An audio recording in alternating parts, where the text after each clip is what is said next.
Salve, salve. Boa noite a todas e todos que estão nos assistindo aí. Galerinha que está conseguindo ouvir a gente, falar aí pra gente se estão ouvindo.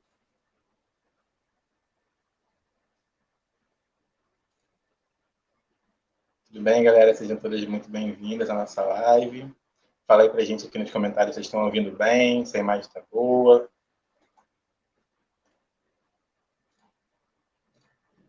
Isso aqui é a live do Mais Nós, que é um movimento de educação popular. Movimento de Educação Popular Mais Nós. E é uma organização que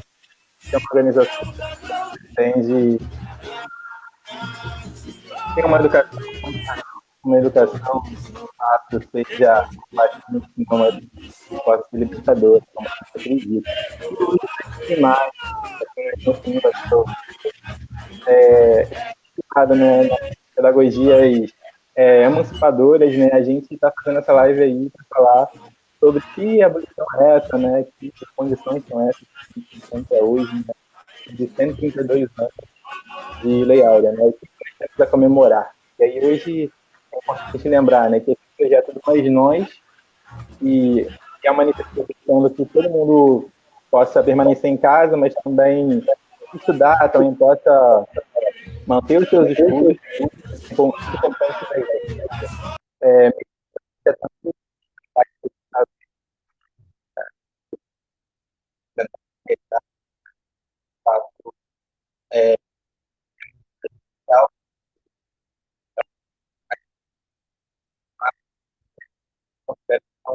Super importante da gente.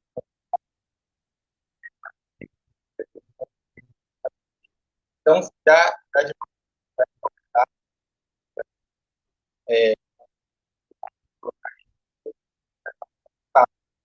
que a gente menor,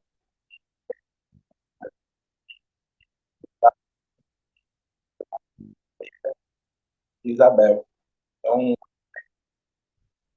lembrando que essas 4, 6 horas, a Isabel está lá,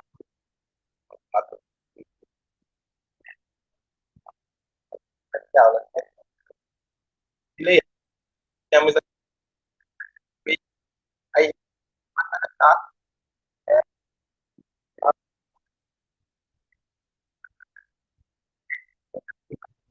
Né? E também, pronto, ele é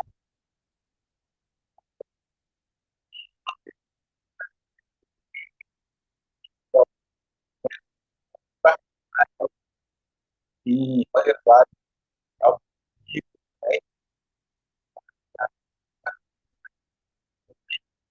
vai contar, pode contar, a gente vai.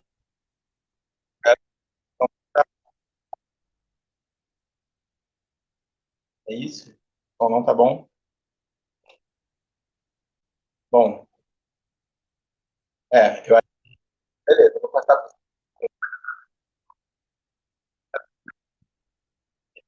então, primeiro chamar aqui.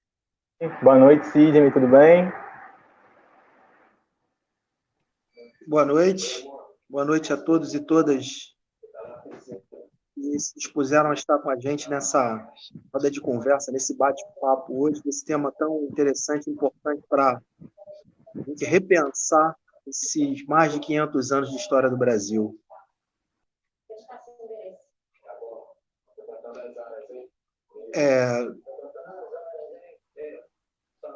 Você pode começar, Sidney, fica à vontade. Eu pensei que a Natália fosse também se apresentar, mas ela vai para um outro momento, não é isso? Pode. Posso, então, seguir? A gente pode colocar ela aqui na tela. A Natália está aqui também com a gente. Natália, tudo bem, Natália? Olá. Boa noite. Boa noite, gente. Tudo bem? Parabéns ao Mais Nós aí pela iniciativa da live. Obrigada. É sempre bom poder contar com educadores como vocês, assim. Então, a proposta, né, da metodologia hoje dessa aula é, primeiro, o Sidney vai apresentar, né, um pouco do contexto histórico, né, do que foi esse momento, né, até antes mesmo do 13 de maio, né, e logo depois a Natália também vai contextualizar, né, as consequências, né, os desdobramentos desse processo, e como que a gente chegou até aqui, né, e como que a gente, qual o nosso cenário hoje, né, o que nós podemos fazer perante, quais tarefas do movimento negro, né, qual a tarefa da educação antirracista, né, enfim, para pensar junto. Beleza, gente? Então, é isso. Mandem perguntas, mandem comentários aqui, que depois a gente vai, no final da aula, também interagir. Beleza? Então, agora, a palavra para o professor Sidney.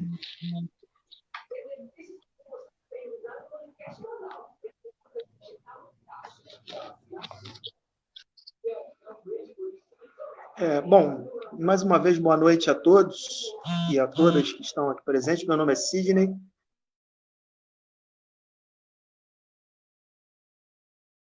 Da rede e particular de ensino do Rio de Janeiro. Eu me considero um militante da educação, porque a gente acredita que a educação é o caminho para a gente poder mudar vidas, e o exemplo claro disso é que o Mais Nós vem desenvolvendo aí ao longo desses anos um trabalho maravilhoso. O tema que a gente debate hoje é um tema muito caro para a história do Brasil, que é o processo de escravização desses elementos que foram capturados lá no seu continente de origem, o continente africano.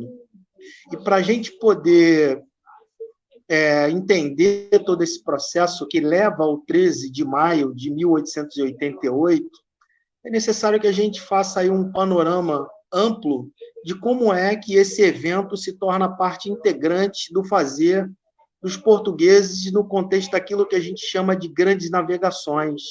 Então, nós estávamos aí numa fase da história europeia que a gente chama de transição, do feudalismo para o capitalismo, e os europeus necessitando de uma quantidade grande de riquezas que pudessem ajudar a Europa a superar a crise financeira e se encontraram, se lançaram as navegações. Os objetivos dessas navegações eram encontrar caminho alternativo para as Índias, quebrando o monopólio das cidades italianas, que haviam controlado esse comércio de especiarias ao longo de praticamente toda a Idade Média, e encontrar novos espaços onde pudesse explorar esses metais preciosos. O Reino de Portugal foi pioneiro nesse processo das navegações por uma série de fatores, como precoce centralização, posição geográfica, experiência náutica em navegações, inovações tecnológicas. E essa posição geográfica de Portugal é que vai, sem dúvida, favorecer essas navegações pelo tal do Mar Tenebroso, como assim era conhecido, né, o Oceano Atlântico. E os portugueses direcionaram as suas navegações para o Atlântico, e a ideia era explorar o continente africano para que se pudesse chegar até as Índias, ao comércio de especiarias. Desde esse início, né, a tomada, por exemplo, de Ceuta, em 1415, é que os portugueses não só buscavam explorar as riquezas desse continente africano, mas já por essa época se torna um hábito dos portugueses capturarem esses negros para que pudessem já transformar esse ato de captura numa atividade rentável. Então, o que os portugueses estão fazendo é buscando capitalizar, até porque eles precisavam pagar o empreendimento, todo esse processo que a gente chama de grandes navegações. Então, a escravização desse elemento negro, ele não tem o pontapé inicial com a colonização do Brasil, como a gente vai mostrar um pouco mais à frente. Os portugueses já tinham uma larga experiência de captura, né, e de utilização desse trabalho escravo nas colônias que eles estabeleceram lá no continente africano, né, nas chamadas feitorias portuguesas. Então, nós tivemos, ao longo desses anos do périplo africano, essa sendo uma das atividades, além de buscarem controlar as rotas do marfim, de ouro, né, de alguns mercadores árabes que passavam pelo continente africano, e também esse comércio de escravos. Então, o tráfico negreiro, que vai ser o grande alimentador de mão de obra para a lavoura açucareira brasileira no século XVI, já era uma prática intensamente realizada pelos portugueses quando essa empresa açucareira foi montada. Detalhe interessante que eu queria que vocês atentassem é para essa classificação, né? O que temos estruturado pelos portugueses quando no início da colonização do Brasil é uma empresa.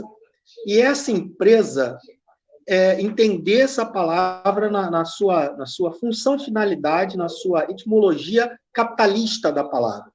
Então, a empresa ela é estruturada com um propósito de que se obtenha lucro com esse tipo de atividade. E a escolha da cana-de-açúcar ela vai se dar por uma série de fatores, né? Dentre eles o mercado amplo para esse tipo de produto, que a Europa era esse mercado. Então, os portugueses, tendo uma experiência considerável acumulada, né, das atividades realizadas no continente africano, percebendo aqui, devido a essa experiência, que o solo e o clima do Brasil favoreciam esse tipo de atividade, né, eles transplantaram para cá essas mudas de cana-de-açúcar e aqui desenvolveram, né, essa agromanufatura de açúcar. Olha que interessante, né? O pontapé inicial da colonização do Brasil se dá com a estruturação daquilo que a gente, né, costumeiramente hoje chama de agronegócio. O que seria esse agronegócio no século XVI? Esse agronegócio foi classificado por alguns historiadores como sistema de plantation, né? Nós temos uma grande propriedade monocultora, esse termo, essa condição monocultora, ela é tanto quanto questionável, mas a prioridade, sim, era a monocultura do açúcar, né? Essa produção era feita em larga escala, voltada para o mercado externo, porque muito pouco daquilo que se produzia de açúcar se consumia aqui no Brasil, e prioritariamente se utiliza mão de obra escrava. Os primeiros escravos dessa lavoura açucareira foram os indígenas. E esse processo de escravização do indígena pelo português altera de maneira significativa as relações que esses portugueses mantinham com esses indígenas desde a chegada de Cabral. Os primeiros 30 anos, né, de Cabral a Martim Afonso de Souza são marcados por uma relação relativamente tranquila, por não dizer pacífica, né? Aquilo que alguns românticos chamariam de encontro de dois mundos, que tinham como prioridade, no chamado período pré-colonial, a extração do pau-brasil. Quando esses europeus, buscando iniciar esse processo de colonização, também pela decadência do comércio de especiarias com o Oriente, estruturaram essa grande lavoura de cana-de-açúcar, o Nordeste brasileiro se torna essa grande fazenda, esse grande engenho de açúcar, esses europeus passam a classificar esse indígena como os negros da classificação, né?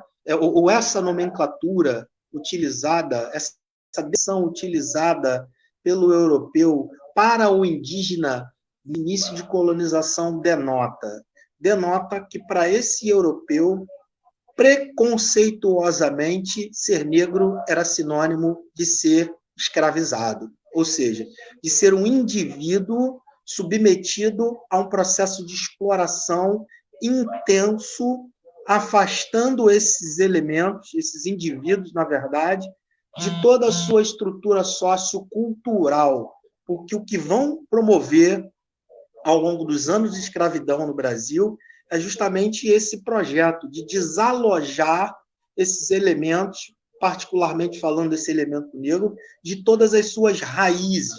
A ideia era desenraizar esse indivíduo para que, sem essa identidade, ele pudesse ser mais facilmente submetido a esse processo escravizador. Então, em primeiro momento, né, o que a gente tem para apresentar para vocês, tratando desse modelo, né, econômico estruturado pelos portugueses, é essa condição de imposição a esse elemento negro, né, desse trabalho escravo. É interessante também ressaltar que esse processo escravizador é um processo antigo, né? ele não é inaugurado pelos portugueses. Inclusive, no continente africano, existe toda uma polêmica girando em torno dessa questão, né, de que o negro teria escravizado o próprio negro. As relações estabelecidas no continente africano por alguns reinos são relações, sim, de dominação, de ampliação do poder, e essa ampliação de poder de alguns reinos, ela é realizada no continente africano, sem dúvida nenhuma, com a conquista de territórios e subjugação das populações conquistadas. E esses elementos eram, sim, em alguns casos, por alguns reinos, escravizados, os tornados escravos por esses reinos. Só que a modalidade de escravidão imposta a esses elementos no continente africano é completamente diferente daquilo que veio a ser submetido o negro aqui no Brasil.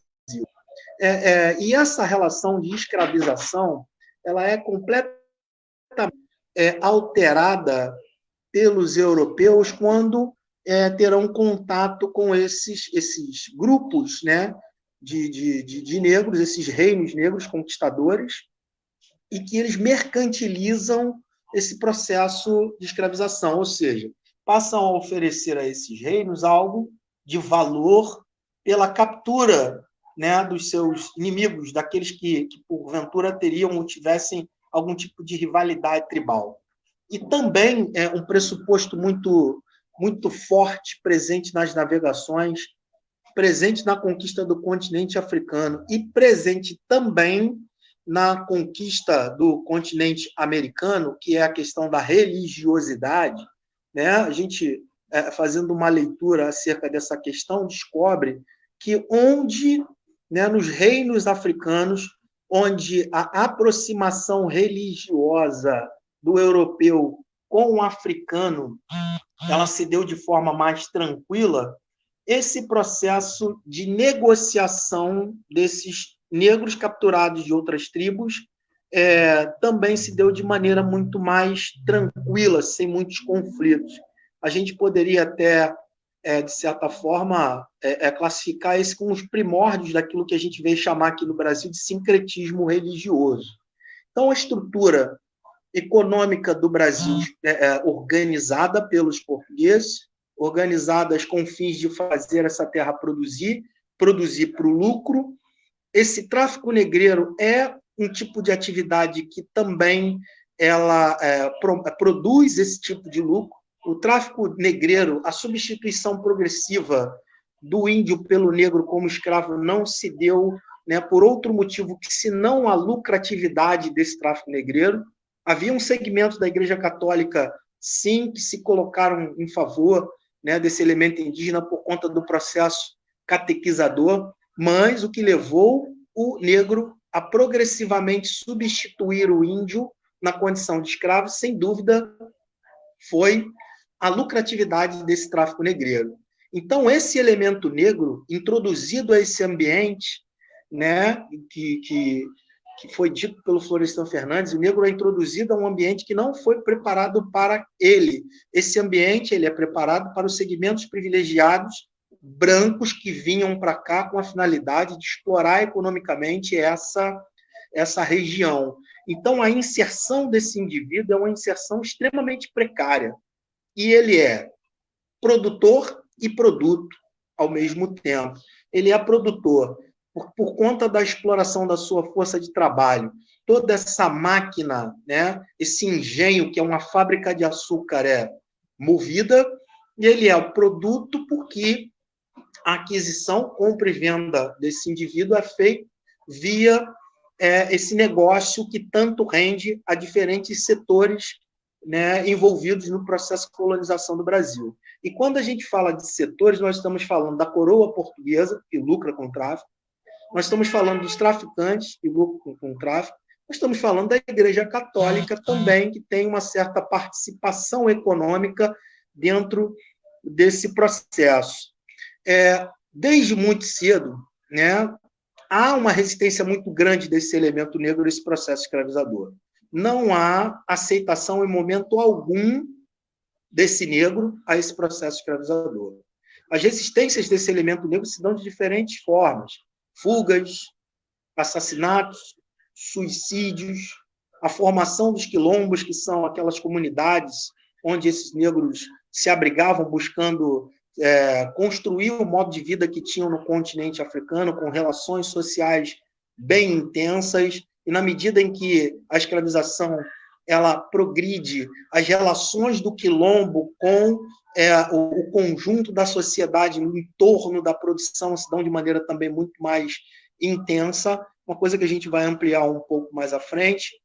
Nós temos uma modalidade de resistência, por assim dizer, na verdade seria o desenvolvimento de uma doença, né, muito comum desde essa época, mas que afetou de maneira impactante essa comunidade negra e hoje impacta o conjunto da sociedade mundial. A gente conhece ela como depressão hoje, né, doença psicossomática que mata, né, mais no mundo do que o câncer e do que o HIV. E à época, esse negro era cometido do banzo, que era essa depressão, essa saudade do seu núcleo familiar, né, da sua vida livre no continente africano, do seu local de origem. Ele entrava num processo depressivo, vindo a morrer de inanição. E é isso que, inclusive, acontece, além de desenvolver aí, como a gente sabe bem nos dias de hoje, as tendências suicidas, né, algo muito complicado. Então, essa depressão, né, esse banzo, é essa doença psicossomática que acomete esse elemento negro no momento em que ele é escravizado, né, durante todo esse processo de escravização e ao longo da história do Brasil. Por quê? Na abolição da escravidão, ela não significou em momento algum, né, por parte dos atores políticos da época, de um projeto mais ampliado para que esse elemento que ajudou a construir a nação pudesse ser inserido na condição, né, pensando na lógica capitalista, de consumidor, se a gente for projetar dentro dessa perspectiva.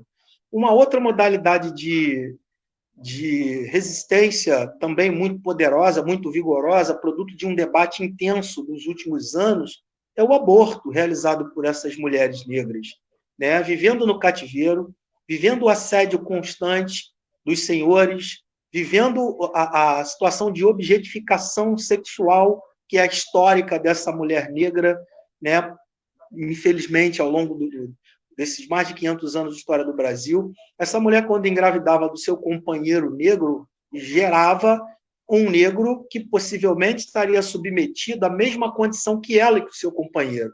Então, essa mulher ela tinha que decidir entre submeter o filho à lógica de sofrimento que a escravidão impunha a ela e o companheiro de senzala, ou libertar esse filho do sofrimento antes mesmo dele vir ao mundo. Então, para a gente poder pensar quão doloroso não teria que ser, ou não deveria de ser, esse tipo de escolha que tem que ser feita por essas mulheres, a essa época em que eram submetidas a essa lógica, né, da escravização, de todas as violências que ela era submetida, né, e também para a gente poder pensar como é que essa dinâmica está sendo pensada, está sendo trabalhada até os dias de hoje, né? Essa ilegalidade de algumas atividades que produzem mortes, elas interessam a quem? É uma questão que a gente vai precisar refletir, que a Natália vai estar discutindo com vocês um pouco mais à frente, né? A quem interessa, por exemplo, que essa situação, né, do direito de abortar seja algo ilegal? Então, diante desse quadro de intensas rebeliões de formação dos quilombos, onde esses elementos negros buscavam lá reproduzir o modo de vida que possuíam na África, esses senhores, percebendo esse grau de sofrimento, estabeleceram uma estratégia bem interessante. Isso vai acontecer ao longo do processo de escravização.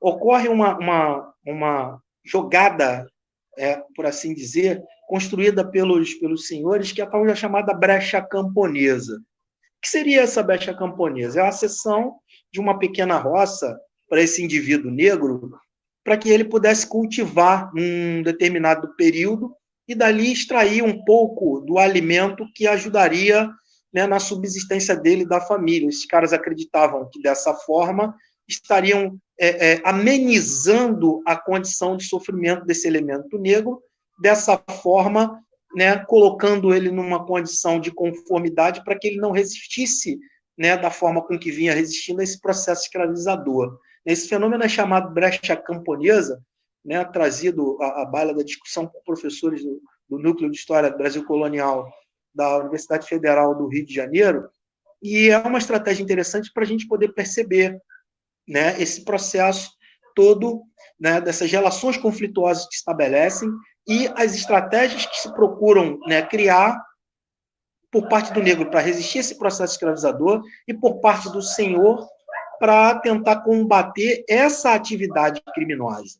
É interessante que vocês tenham claro que a escravidão era lei e lutar contra a escravidão era considerado crime. Então, era um local de criminosos que precisava o tempo todo ser combatido. Por quê? Porque o quilombo gerava um prejuízo imenso para a produtividade. Ou seja, o quilombo ele comprometia a estrutura de produção do engenho, da mineração, quando o metal precioso foi descoberto na região das minas. Quanto mais negros houvessem nos quilombos, menos negros estariam trabalhando, ajudando na produção de riquezas que não seriam usufruídos por esses elementos negros.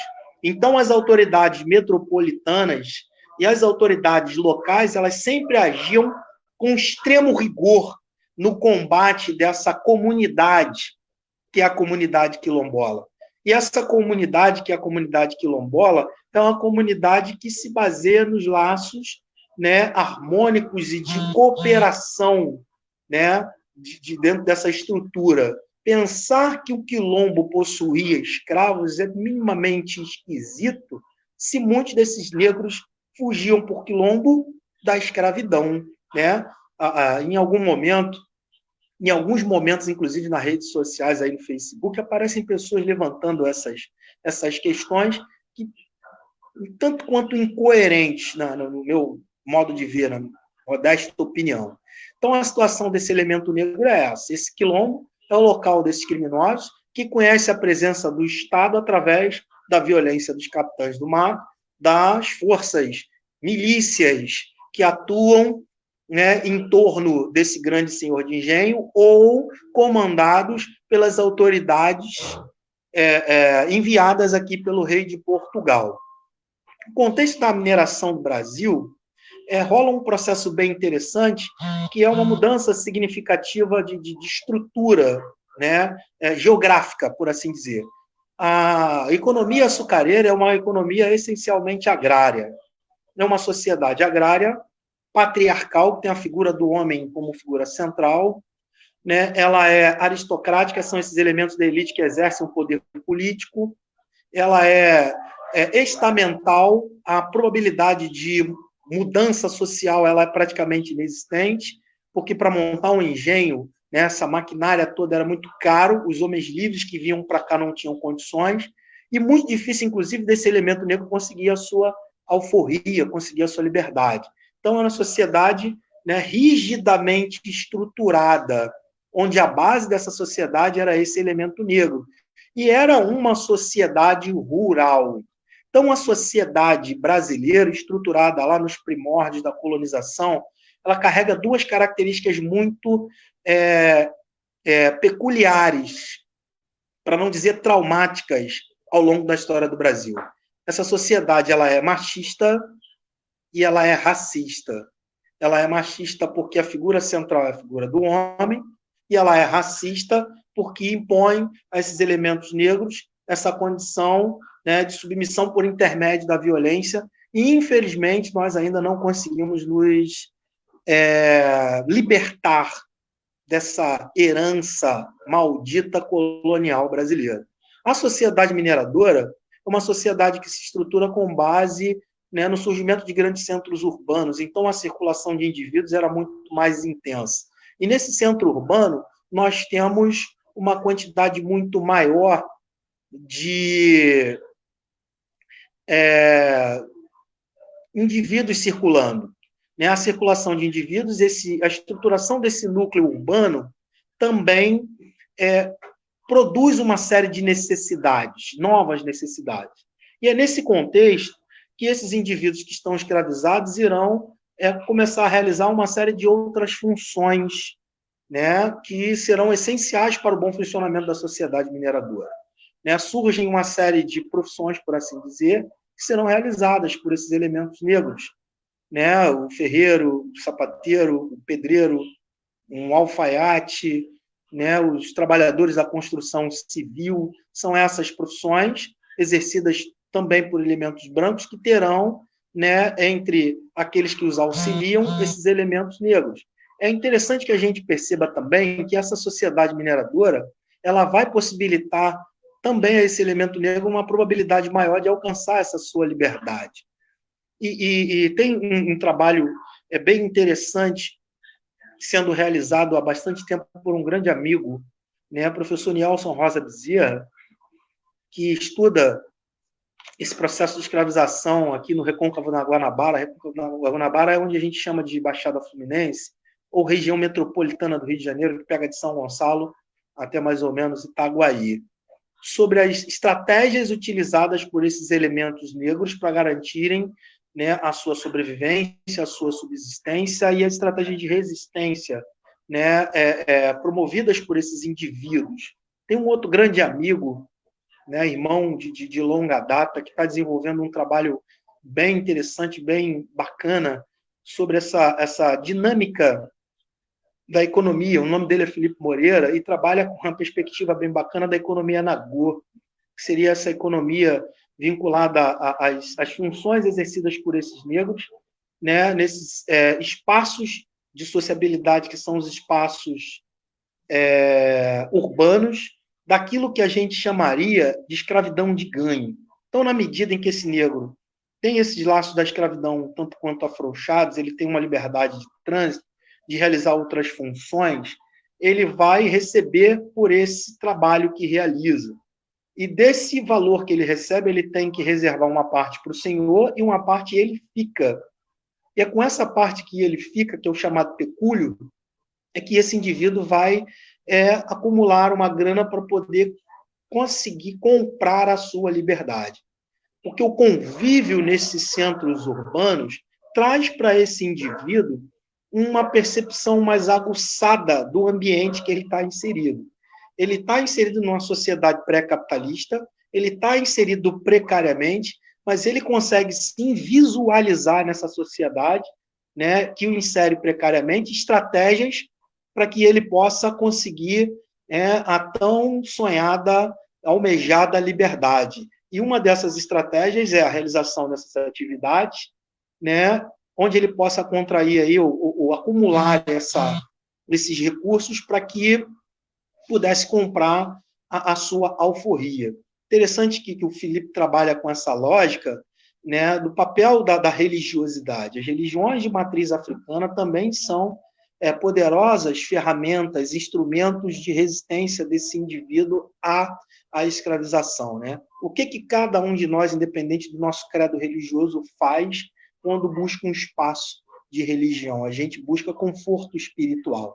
É isso que a religião, o espaço de religiosidade, representa para qualquer um de nós, independente da denominação religiosa que a gente venha a seguir. E esse indivíduo negro via elementos da Igreja Católica corroborar a sua lógica, né, de condição de escravizado, que o negro não é escravo, ele foi um elemento escravizado. E o que esse indivíduo procurou nessa sua religião? Se aproximar, né, dos seus deuses, dos deuses que cultuavam, os orixás, e também se aproximar da família. Aquele que conhece a estrutura de um terreiro sabe que aquela comunidade ali ela é baseada, sim, na constituição desse núcleo de familiaridade, tanto que a gente tem chamados pais, mães, avós de santo, né, os irmãos de santo, e a gente vive em comunidade dentro desse espaço de religiosidade. Então, essa religiosidade negra, né, constituída aqui no Brasil, a Umbanda, a partir do sincretismo religioso, e o candomblé, são espaços de intensa resistência desse elemento negro a esse processo escravizador. E o Philip trabalha justamente com essa perspectiva, né, de capitalização de recursos, não de mercantilização da fé, bom que fique claro, né, da utilização desse espaço de religiosidade como um espaço de resistência e um espaço também onde se possa acumular algum recurso, onde, em algum momento, se pudesse aí adquirir ou comprar a liberdade desse elemento negro. Então, esse arcabouço de ações estão sendo, de certa forma, vivenciadas nesse contexto desses elementos negros. O Nielsen tem um livro muito, muito bacana, né, que no auge do Segundo Reinado, né, quando as questões relacionadas à escravidão elas se tornam um debate sobre a abolição da escravidão se torna muito mais intenso, né, no século XIX, um grupo de negros que trabalhavam na ferrovia, né, Maria Leopoldina, que possuíam um conjunto de chaves mestres que abriam lá no vagão de carga malas dos elementos da elite que utilizavam aquele meio de transporte para ter acesso à cidade imperial de Petrópolis. E esses negros subtraíam os bens dessas malas e, ao longo das estações, tinham lá uma verdadeira quadrilha envolvida, né? Porque eles repassavam esses pertences valiosos para esses elementos brancos e, ao final, repartiam e conseguiam, com esses recursos, produto de uma atividade criminosa, sem dúvida nenhuma, acumular um recurso, um pecúlio, para poder comprar a sua liberdade. No livro do Nielsen, essa prática, inclusive, é chamada de chaves da liberdade. Então, são diversas estratégias que esses elementos negros estão buscando para poder conseguir a sua liberdade. E esse quilombo, né, ele é muito significativo nesse contexto, porque ele tem toda uma atividade econômica, né, sendo realizada, atividade criatória, né, o corte da madeira, o cultivo de gêneros alimentícios, e ao redor desse quilombo, óbvio, não tão próximo, nós temos toda uma estrutura comercial sendo desenvolvida. E o que muitos desses comerciantes faziam? Estabeleciam relações de cumplicidade com esses quilombos. Adquiriam madeira mais barata, alguns gêneros alimentícios, até, né, os animais, quando abatidos, a carne dos animais desse quilombo para poder vendê-lo mais barato, em troca ofereciam os quilombolas informações quando da aproximação, né, das autoridades policiais que viriam a combater aquela comunidade ou aquele espaço de criminalidade. Então, as relações de sociabilidade desse local, considerado um local de criminosos, com o conjunto da sociedade, é bem interessante também da gente procurar entender. Até porque, há bastante tempo atrás, há mais ou menos uns 18 anos, no ano de 2008, participei de um seminário pelo Observatório de Favelas na UERJ, cujo título era Do Quilombo à Favela, uma história de criminalização desse elemento negro, né, onde a gente debatia todo esse processo, né, o espaço de vivência, de sociabilidade desse elemento negro, historicamente criminalizado, onde a gente só conhece a presença do Estado através da ação de violência. E o que essa comunidade, seja o quilombo, seja, né, a favela atualmente tem que fazer? Ela precisa criar redes de defesa desse espaço, né? Redes, né, consideradas escusas, mas que são redes, sem dúvida nenhuma, de manutenção e de sobrevivência dessa comunidade, né? Antes que alguém aqui diga que a gente está aqui por defender a atividade criminosa, né? A gente está aqui por analisar as estratégias utilizadas historicamente pelos elementos negros marginalizados para garantir a sua, né, a sobrevivência e a sua subsistência, né? Porque a vida desse indivíduo negro era ameaçada o tempo todo. Ele é vítima constantemente de torturas, né? Marcado com ferro, dentes arrancados com alicates, as mulheres com seios mutilados por conta do ciúme, né, das senhoras, né, ter que carregar bolas de ferro, quando não, condenados à morte. E infelizmente, a mais comum, né, que era o açoite, né, no Pelourinho, né, que era o símbolo, né, da presença política do Estado português numa determinada localidade, era aquele tronco lá no centro daquele espaço onde os negros cotidianamente eram castigados. Então, o braço opressor do Estado presente na figura do Pelourinho. Então, a autoridade do Estado português, né, é constituída, né, por intermédio de um símbolo de violência contra esse elemento negro. Então, o que a gente gostaria de deixar claro aqui ao estar construindo uma análise, uma abordagem voltada para o 13 de maio, não é de supervalorizar esse 13 de maio. Até porque quando a princesa Isabel assinou lá a carta, né, a tal da Lei Áurea, uma parcela considerável da população escrava brasileira era liberta. E por que ela estava liberta? Pela benevolência desse elemento branco? Não. Porque esses elementos brancos não eram benevolentes para com a escravidão.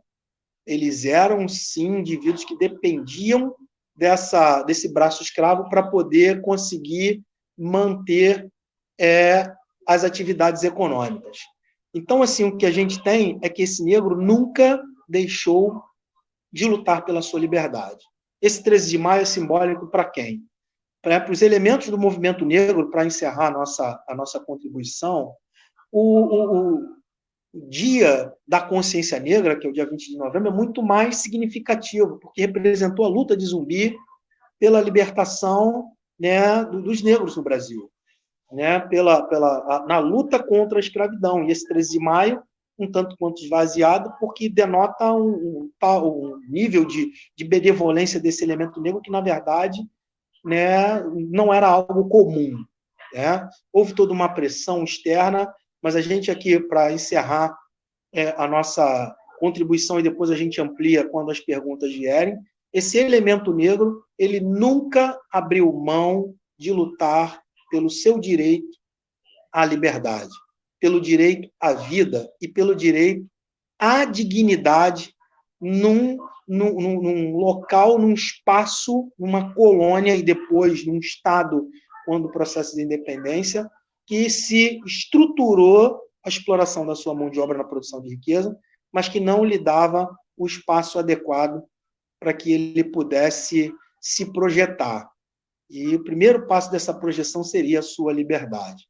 E aí a gente, na hora da discussão, respondendo as perguntas, a gente amplia mais algumas questões. Muito obrigado a todos aí pela presença aqui nessa live do Mais Nós, e teremos mais de nós na faculdade, com certeza. Com certeza, Cisne. Boa noite, gente. Não sei se agora vocês estão me ouvindo melhor. Eu estou ouvindo bem. No início a gente estava com problema de conexão aí, né? Inclusive por isso que a gente também demorou um pouquinho para começar a aula. É muito bom ouvir, Sidney, você falando, né, sobre as nossas várias formas, né, de resistência, né? Nossas várias... Passou inclusive pela fé, né? Muito, muito potente a gente poder conversar sobre isso, né? E sobre ressignificar, né, o dia 13 de maio, o dia 20 de novembro, formas de resistência, inclusive, que foram apagadas, né? Aí agora, gente, estamos vendo aqui que vocês já estão interagindo com a gente, né? A galera aqui, Fabiana também, lá do Mais Nós do Alemão, da unidade onde eu atuo. Boa noite, Fabi. Boa noite, galera que está acompanhando a gente. Se tiverem perguntas, né? Agora a Natália vai falar um pouquinho para a gente, mas se tiverem perguntas, já podem ir colocando aqui nos comentários, que no final a gente vai conseguir conversar melhor, como o Sidney falou. Beleza? Então agora vamos falar com a Natália, que ela é assistente social, ela atua, né, com políticas de ações afirmativas, né, já foi professora da UF, enfim, é uma grande companheira aí também, que vai poder abordar um pouquinho mais desse tema. Beleza? Então, é com você, Natália. Obrigada, Matheus. Boa noite, gente. Boa noite a galera que está acompanhando aí a live. Boa noite, Sidney. Mais uma vez saudar aí o Mais Nós pela iniciativa, agradecer pela oportunidade aí de diálogo, né? Bom, Sidney, acho que, enfim, fez um debate bastante aprofundado aí do que foi todo esse caminho, né, de quase 4 séculos de sistema escravista e de como que ele estruturou isso que nós entendemos hoje como nação brasileira, né? Então, bom, me parece importante pegar daqui, né, desse processo que ele aborda, tentar trazer um pouco de como foi com o esgotamento desse sistema escravista, né, como que foram sendo estruturadas formas de manutenção dessas desigualdades raciais, enfim, dessa estrutura racista brasileira, né? Eu acho que a fala do Sidney deixa muito nítido, né, uma coisa que é uma disputa de memória importante que a gente precisa fazer, e o 13 de maio é uma data que, do meu ponto de vista, é muito fundamental para isso, que é essa ideia de que Isabel que libertou preto, né? Eu acho que, como o Sidney bem trouxe, o que a gente precisa reforçar no 13 de maio é que preto que se libertou, né? Tem um jongo, um ponto de jongo que eu gosto bastante, que canta exatamente isso: Isabel não libertou preto, preto que se libertou. Porque eu acho que é isso, assim, né? Hoje ainda temos que fazer essa disputa de memória, porque o 13 de maio foi, né, na agenda colonialista, instaurado para criar essa imagem da branca libertadora, né, e essa imagem ela não se esgotou no 13 de maio, né, a gente vê essa imagem sendo reproduzida de diversas formas, né, no cinema, no cotidiano, enfim. Então, acho que é muito importante nesse 13, né, nessa data, a gente reforçar essa disputa de memória e reforçar que, né, o povo preto se libertou, né? Sidney fala de uma série de lutas históricas, né, de uma série de rebeliões, de formas de organização que foram empreendidas, né, pelo povo preto, e a gente ainda tem muito pouco informação sobre essas sobre essa luta, né, sobre esse processo de resistência. Aí queria pedir o Matheus para colocar uma imagem que eu mandei para ele agora há pouco, que me incomodou bastante, mas acho que reforça a importância da disputa do significado do 13 de maio, né? A gente sabe que a gente está hoje sob um governo declaradamente racista, e um dos exemplos mais gritantes, eu diria, na estrutura desse governo a gente ter, né, a Fundação Palmares sendo aí objeto aí, não sei se vocês estão conseguindo ver a imagem, é uma imagem da página da Fundação Palmares, né, onde a gente vê quais são os dois textos que estão em destaque hoje, 13 de maio, na página da Fundação, né. Um é a Verdade sobre o Zumbi dos Palmares, que eu cheguei a ler alguns trechos, né, e assim, é bastante grave, né, porque é um texto que desqualifica, né, a luta de Palmares, dos quilombos, e a figura, né, de Zumbi, criando, enfim, né, com factoides, né, usando do recurso aí que eles fazem, né, de fake news, mais com teor, com tom acadêmico, né, recorrendo aí às ciências sociais para tentar desconstruir a imagem de Zumbi dos Palmares, né. E ao lado desse post está um post do porquê precisamos celebrar a princesa Isabel, né. Então, eu achei interessante trazer essa imagem, porque acho que ela coloca para nós a importância do 13 de maio e mostra que nós não temos muito o que comemorar, no sentido de que essa disputa de memória ainda está muito latente, e a gente vive um período no nosso país em que aqueles, né, que detêm o poder, né, aqueles que estruturaram esse país no racismo,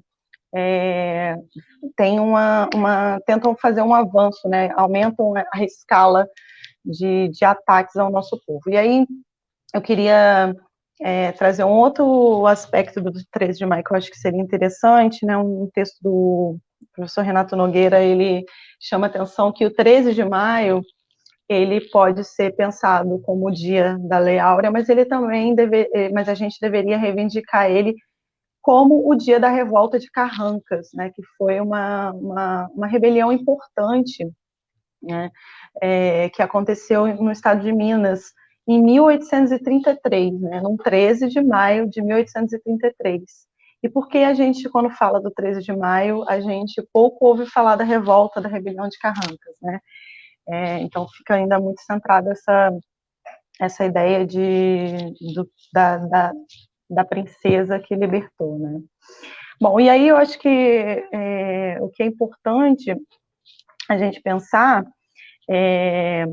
que não só, né, a liberdade ela foi conquistada com muita luta, como também os poderosos, né, essa elite brasileira, branca, colonizadora, ela teve um cuidado muito grande de fazer a transição ao trabalho livre de maneira que não tivesse grandes prejuízos para eles, né? Então, tem uma série de medidas, né, que foram adotadas para que essa transição não trouxesse prejuízos e mais, que essa transição não contasse com políticas de reparação da população negra, né? Então, a gente tem, por exemplo, em 1850, a Lei de Terras foi pensada para impedir que a população negra reivindicasse terra como indenização, como reparação pelos quase 4 séculos de escravismo. Então, já em 1850, a gente tem lá uma medida, né, que sendo pensada para essa transição ao trabalho livre, né.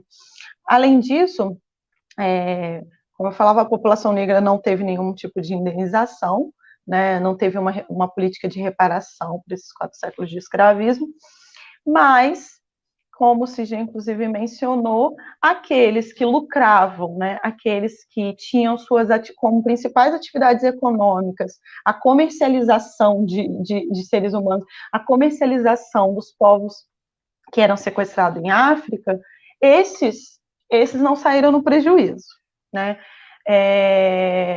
Inclusive porque com a libertação, né? Quando é assinada a Lei Áurea e a partir da República, né, eles vão começar a pensar um projeto de nação, né, uma política de desenvolvimento para a nação vai começar a ser estruturado, vai ser apresentado, e nessa política, né, uma política de desenvolvimento racista, né, o principal elemento dessa política é o projeto de branqueamento, né, então, em 1911, a Europa estava assistindo, né, intelectuais brasileiros apresentando um projeto de país, de nação, que estava pautado o quê? No branqueamento da população, né? Então, esses intelectuais, né, suas teorias racistas, eles entendiam que para o Brasil, quanto nação se desenvolver, ele precisava passar por uma política de branqueamento, né? Inclusive, tinha intelectuais que chegaram a anunciar que essa política ela seria tão efetiva, teria tanto sucesso, que em 100 anos a gente não teria mais negros e negras no Brasil, né? Bom, e aí esse projeto de branqueamento, ele não foi só uma retórica, um discurso, né, desses intelectuais. Na verdade, ele foi um conjunto de políticas de Estado, né? Então, o Estado brasileiro, ele fez todo um investimento nesse projeto de branqueamento, né? A gente tem o decreto de 1911, 9.081, um decreto de povoamento, que ele institui uma série de ações para colocar em prática esse projeto de nação, né?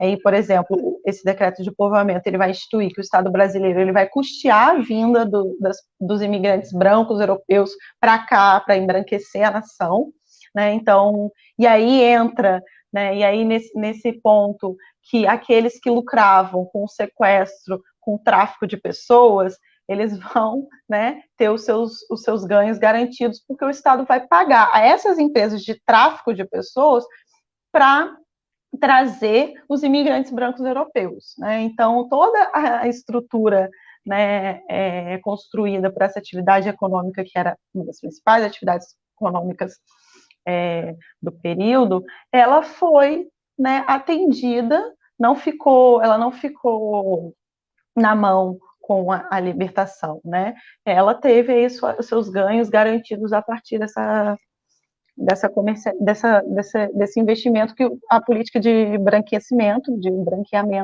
né, a partir do decreto de povoamento. E outra coisa que o Estado assegurava no decreto de povoamento, né, a educação pública de qualidade. Então, nessa época foram construídas muitas escolas públicas, para que os filhos do imigrante branco tivessem uma educação de qualidade. A população negra estava excluída desse acesso. Uma outra coisa que chama atenção, que apesar da Lei de Terras de 1850, né, ter sido pensada para que os negros não fossem indenizados com terras, o decreto de povoamento garantia que o Estado brasileiro ia distribuir lotes de terra para os imigrantes brancos que vinham para cá, né, e assim foi feito com muitos. Um outro aspecto que eu acho né, para fechar essa questão do decreto de povoamento, que é importante, é que o decreto garantia a liberdade de crença religiosa. O Sidney falou, né, sobre o quanto que as religiões de matriz africana são um elemento fundamental para a gente pensar a resistência que foi construída por esses povos por aqui, né? Sem dúvida, essas religiões são instrumentos de luta e de resistência, são símbolo dessa resistência.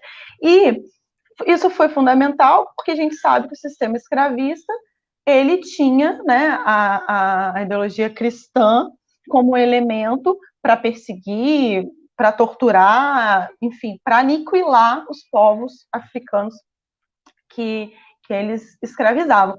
E aí as nossas religiões foram massacradas. Já quando a gente vai ver a política de entrada dos imigrantes brancos europeus, a gente vê assegurada a garantia da crença religiosa. Então, são muitos... uma política instituída e executada pelo Estado brasileiro, né, como projeto de nação. E tem um decreto de 1931, né, que proibia os negros de trabalhar em instituições públicas, em várias profissões, né. A gente tem também, é sabido, né, que essa política de branqueamento, ela passou pelo incentivo às relações, casamentos interraciais, né, não por promover a igualdade entre raças, mas exatamente porque esses intelectuais, esse cientificismo racista defendia que a partir, né, da miscigenação a gente chegaria ao branqueamento total e, portanto, a gente teria uma nação mais evoluída, regenerada, né, como os eugenistas queriam. E aí, Matheus, coloca para mim aquele quadro, né, da Redenção de Campos. Eu pedi para o Matheus colocar esse... Oi, Matheus?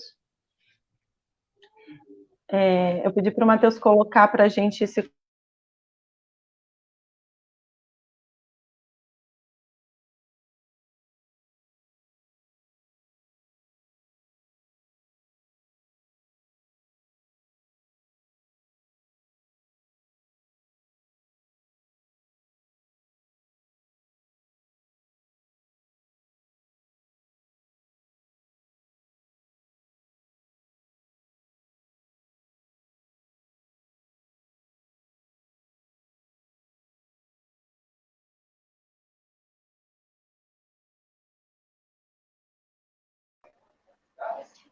Gente, eu acho que tem um pequeno probleminha com a Natália, tá carregando de novo, pelo menos aqui para mim.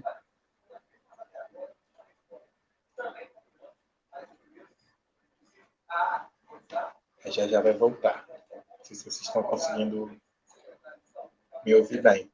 Mas até então tava tranquilo até agora, né? A galera tá aí elogiando, tá falando que tá maneira a aula.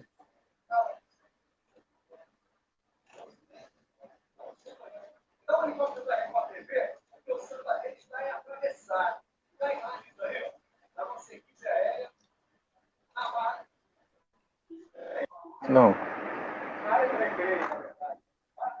Vamos tentar reconectar a Nath aqui.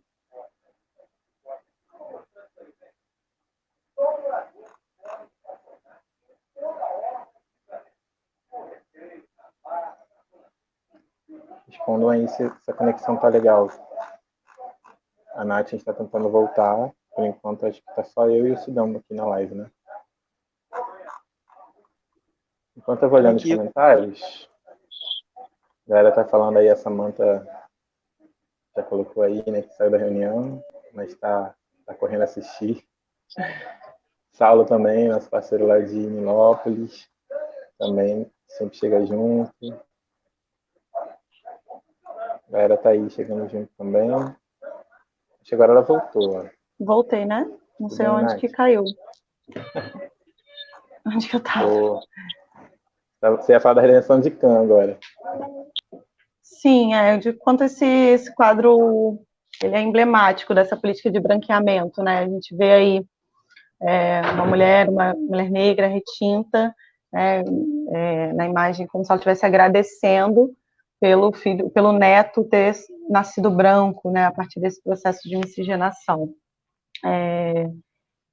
Enfim, eu falava também, não sei se vocês conseguiram ouvir, que o mito de Cã ele foi muito utilizado para justificar a escravidão, né, a escravização. Então, era uma forma de justificar, enfim, uma suposta superioridade da raça branca sobre a raça negra, né? Então, essa obra me parece bastante emblemática e eu gosto sempre de recorrer a ela para ilustrar isso. Bom, mas aí retomando, que eu falava sobre como esse projeto de nação, né, foi estruturado no racismo. Eu não sei se eu vou conseguir aqui, talvez, dar conta de falar um pouco mais sobre o processo de transição, né, para o trabalho livre. Eu acho que o Cine já trouxe elementos bastante, então eu queria tentar focar aqui, primeiro, né, que essa política, né, que veio na sequência ao 13 de maio de 88, né, ela foi a política que estruturou todo o Estado brasileiro, né, desde as instituições, as repartições, mas também um ideário, né. Então, a gente vai assistir aí, por exemplo, na historiografia, nas ciências sociais, no campo, né, que vai pensar a formação social brasileira, uma influência muito grande desses autores que fundaram, né, esse projeto de nação, essa política de povoamento, né. Em contrapartida, os autores que ressaltam o protagonismo do povo preto na sua libertação, né, que ressaltam várias formas de resistência que o Sidney destacou, né, que as rebeliões, os quilombos, esses autores, eles vão ser apagados, né, eles vão ser silenciados, né, então, incorre que a gente ainda precisa avançar muito na compreensão e na interpretação da história social brasileira a partir de uma perspectiva do grande empreendimento de luta que o povo negro desenvolveu por aqui, né? Então, a gente tem, por exemplo, o Clóvis Moura, né, tem um livro dele que eu gosto bastante, que ele fala dessa passagem do trabalho escravo para o trabalho livre, que é o negro de bom escravo a mau cidadão, é uma interrogação, né, o livro. E, enfim, várias outras obras do Clóvis Moura, né, que vão mostrar esse protagonismo, a gente ainda não tem muito acesso, né. O Matheus falou, né, eu fui professora da UF, e lá eu lecionei uma disciplina, Questão Racial na Formação Social Brasileira. Fui a primeira turma dessa disciplina, né, e eu tenho muito orgulho de ter lecionado essa disciplina, mas, na verdade, eu queria ter assistido essa disciplina quando eu fui graduando da UF, né. Por que eu estou falando isso? Porque é fundamental a gente pensar, e aí eu quero entrar um pouco na questão da educação, né, para pensar o que a gente tem de avanço, né, se a gente tem alguma coisa a comemorar ou não.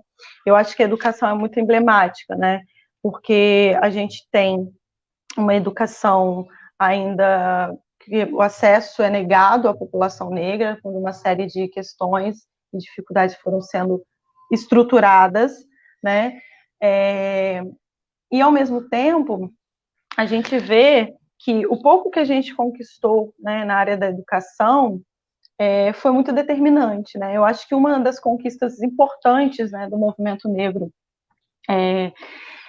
tem sido a Lei 10.639, né, que institui o estudo da história afro-brasileira nas escolas, né?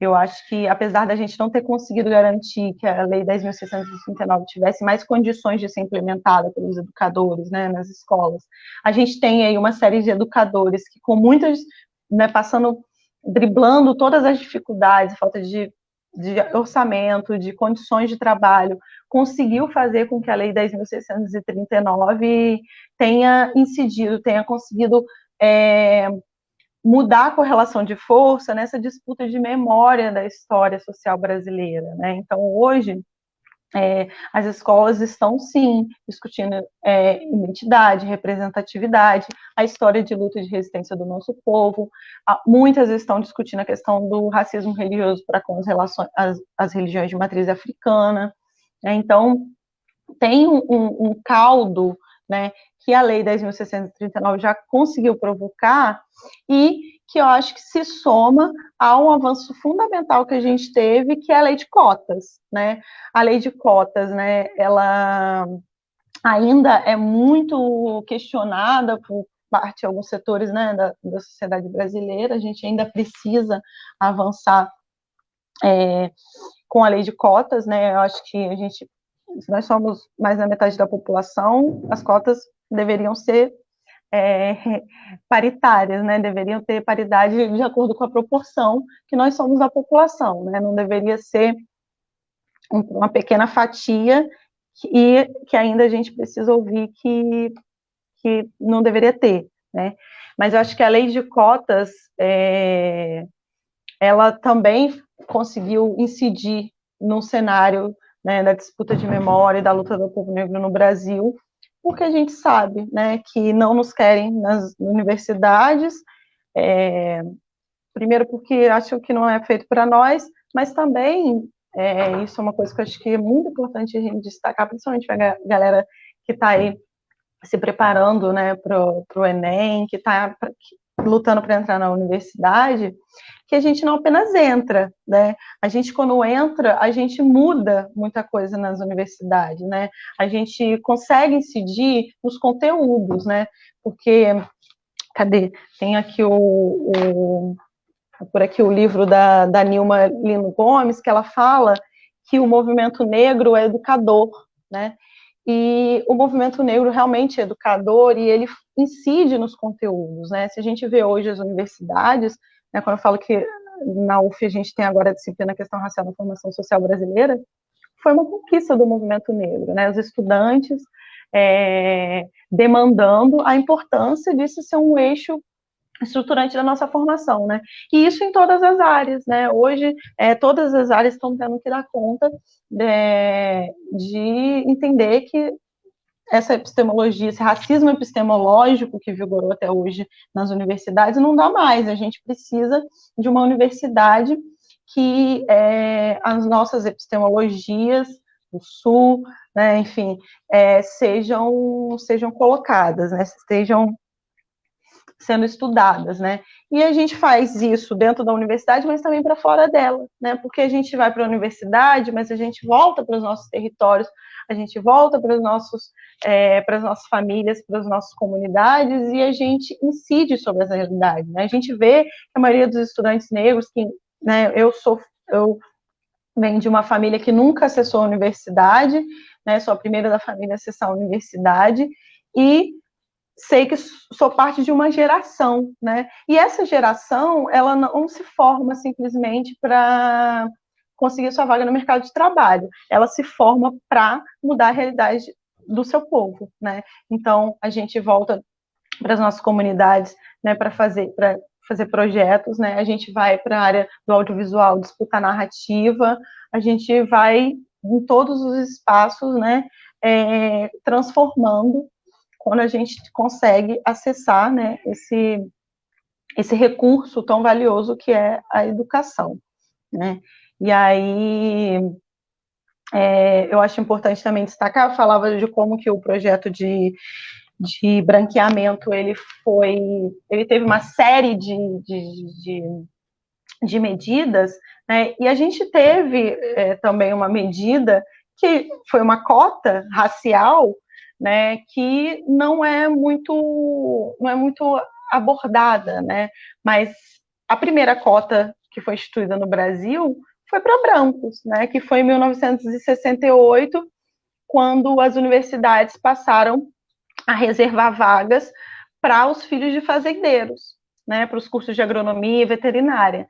Então, a primeira lei de cotas para brancos é pouco mencionada, né?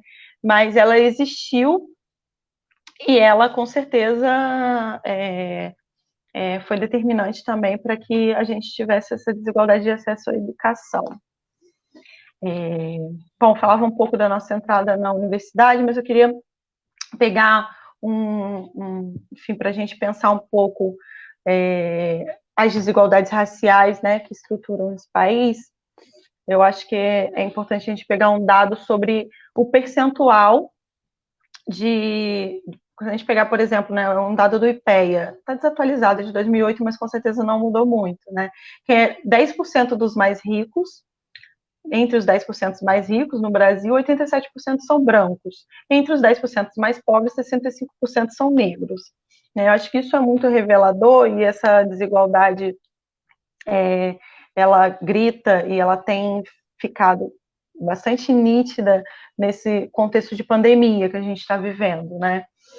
Eu queria falar um pouco sobre isso, porque eu acho que é importante a gente pensar em meio a esse momento delicado que a gente está vivendo. Mas eu queria resgatar um trecho, uma passagem da Carolina Maria de Jesus, que é uma dessas escritoras, né, mulher negra, que a gente pouco conhece, que ainda é pouco estudada nas escolas, que a gente tem dificuldade de acessar, mas tem uma passagem do livro dela, Quarto de Despejo, que inclusive é um livro que está completando 60 anos, que ela fala que ela está escrevendo, né, o diário dela, no 13 de maio, né, é uma passagem muito forte, muito profunda, que ela fala sobre a situação da fome, que era uma coisa muito forte no livro dela, né, ela fala do drama da fome que ela vivia com os filhos, e aí ela fala, né, 13 de maio de 1958, e eu lutava contra a escravatura atual, a fome, né, e hoje a gente está vivendo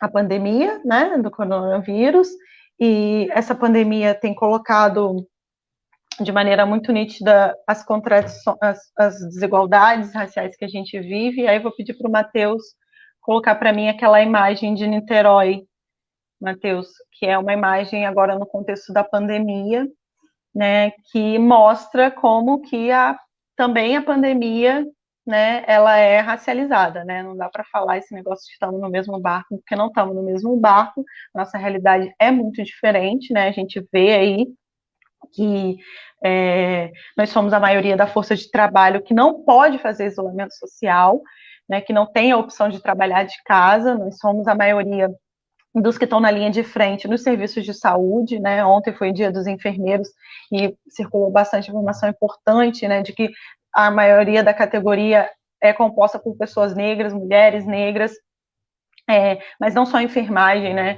no serviço social, né, limpeza, manutenção, funcionamento de transporte, distribuição e circulação, venda, entrega de mercadorias, entrega como a que aparece na imagem, né? Então, nós somos a maioria daqueles que estão, que não puderam parar, que não puderam fazer isolamento social, que estão na linha de frente para fazer as coisas acontecerem, né?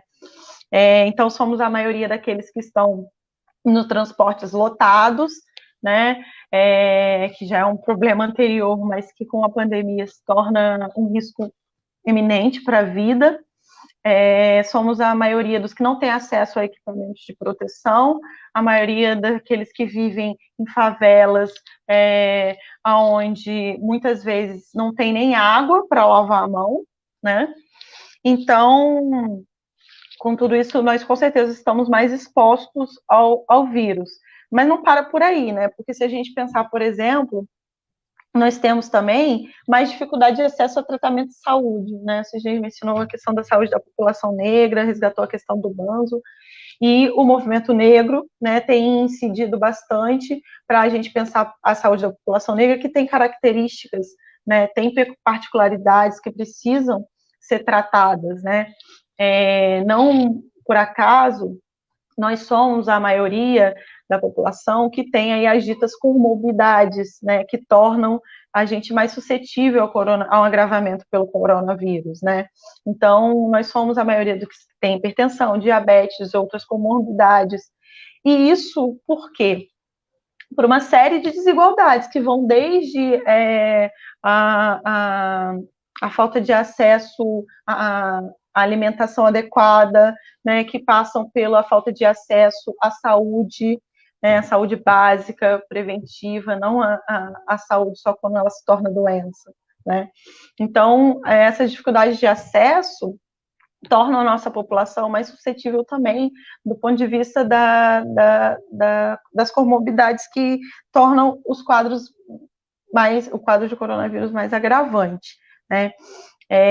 E não bastasse isso, a gente tem uma série de pesquisas, de estudos que mostram que quando a gente busca o serviço de saúde, o racismo ele vem determinar qual o tratamento que a gente vai receber no serviço de saúde, mesmo sabendo que a maioria daqueles que estão atuando na saúde muitas vezes são pessoas negras.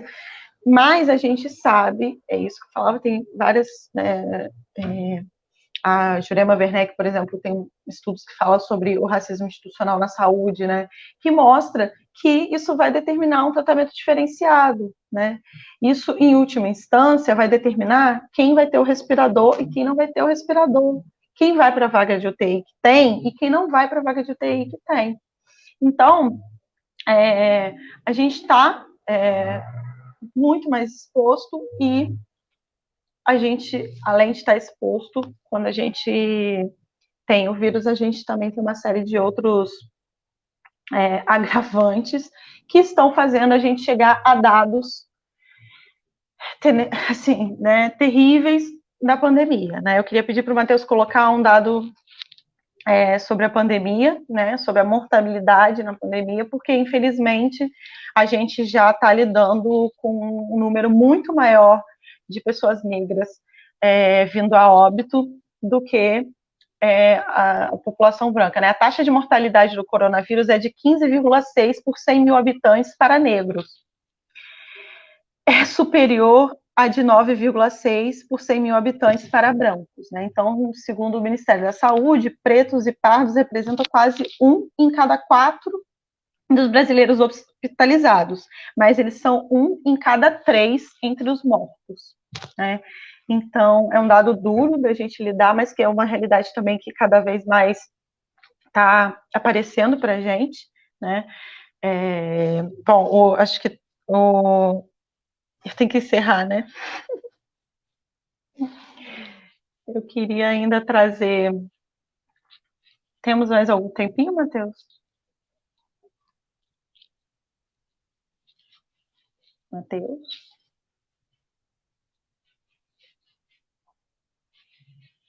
Olá. Pode encerrar, acho que 2 minutinhos, de repente. E aí tá. a gente vai para os comentários. Tá bom. Bom, então, para encerrar, eu queria, né, a gente estava trazendo esses dados, são bastante duros, e acho que é isso, né, a gente não tem muito o que comemorar, esta definitivamente não é a data que o movimento negro reivindica como que representa a nossa luta, a nossa resistência, né, por todo esse apagamento, mas acho que a gente tem algumas conquistas recentes que, enfim, a gente deve sim celebrar, né? E aí eu vou pedir então para você colocar, Matheus, uma imagem, eu coloquei aqui, porque a gente está falando de educação popular, e eu acho que uma das conquistas recentes que a gente teve, um dado importante aí da nossa história recente, foi a gente ter o samba da Mangueira. Coloca aí pra gente, Matheus, a imagem do samba da Mangueira desfilando e ganhando o Carnaval Carioca, né, com o samba enredo, que eu acho que é uma grande aula de história, que é um grande instrumento de disputa de narrativa, e que resgata realmente a memória, a história que a gente precisa, enfim, consolidar como nossa, como do nosso povo, né? Enfim, acho que quero ver se dá tempo da gente conversar aí com a galera que está acompanhando, né? Desculpa se eu estendi. Boa, Natália, foi ótimo. A galera está super comentando aqui, está muito boa a aula, a gente está arrasando muito. Queria fazer, para a gente começar a falar, né, um pouco, né, você falou um pouco da construção de um projeto de nação, né, que é feita só para a minoria, né, social, uma minoria, digamos, de composição racial, né, da sociedade, e que exclui, né, quem de fato construiu, né, essa nação, né. E aí, você tocou num ponto muito importante, principalmente para nós, né, que somos do movimento de educação popular, que é a questão da lei de cotas, né, que de fato foi uma conquista, né, do movimento negro, muito importante, é importante a gente falar, né, o movimento unificado, a MNU, muitas organizações, né, do movimento negro. Só que nos preocupa, né, porque ela foi uma conquista de 2012, né, e até então ela é preciso ser revista de 10 em 10 anos, né? E aí ela agora, ou seja, se foi em 2012, ela precisa ser revista em 2022. E a gente sabe que a gente tem um Ministério da Educação, né? Que o ministro antigo fala que a universidade, de fato, era reservada para uma elite, né? E não é para todos. Aí troca esse ministro, entra o Weintraub, né? Ele fala que o Enem não é para reduzir desigualdades. E aí a gente tem nesse governo, né? E se durar, de fato, até 2022, vai ser por esse governo que vai ser revista a lei de cotas, né? E aí, qual a nossa perspectiva, né? Tanto dos movimentos sociais, quanto também, né, uma perspectiva mais da Câmara de Deputados, né, enfim, do cenário mais da política institucional, qual a nossa perspectiva frente a esses ataques, né, à lei de cotas, por exemplo? Esses ataques estão se acirrando, né? A gente mostrou aí a imagem. Eu falo agora, Sidney? Pode falar, Nath. Rapidinho, é que eu mostrei a imagem do site da Fundação Palmares, né? E eu falei que eu li o texto, né, sobre o zumbi que eles publicaram. No final do texto, o texto é enorme, eu não li todo, mas eu fui no final para ver qual a conclusão que ele chegava. E a conclusão que ele chegava era exatamente atacar a política de cotas, né? Porque eles não dão ponto sem nó.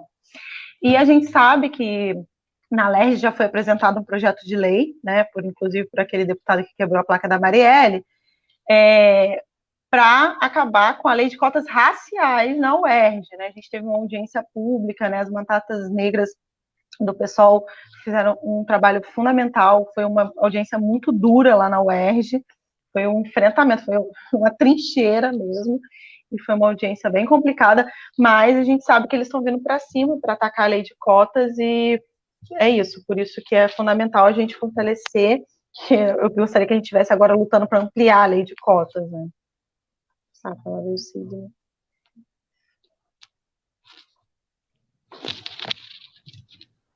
Exatamente, né? Sidney, também a gente estava falando um pouco sobre a lei Áurea em si, né? E aí eu acho que fica muito na dúvida, né? Como é que fica de fato os ex-escravizados, né?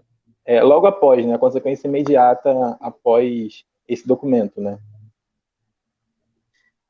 A questão é a seguinte, né? Na verdade, esse processo de marginalização do negro, ele não é um privilégio da Lei Áurea. Ele ocorre a partir de 1850. Em 1850, a gente tem um marco histórico bem impactante no que diz respeito à escravidão, que é a lei que, na verdade, havia uma lei de 1831 e ela é reeditada em 1850. A lei que proíbe o tráfico negreiro para o Brasil, ela tem a sua primeira edição em 1831.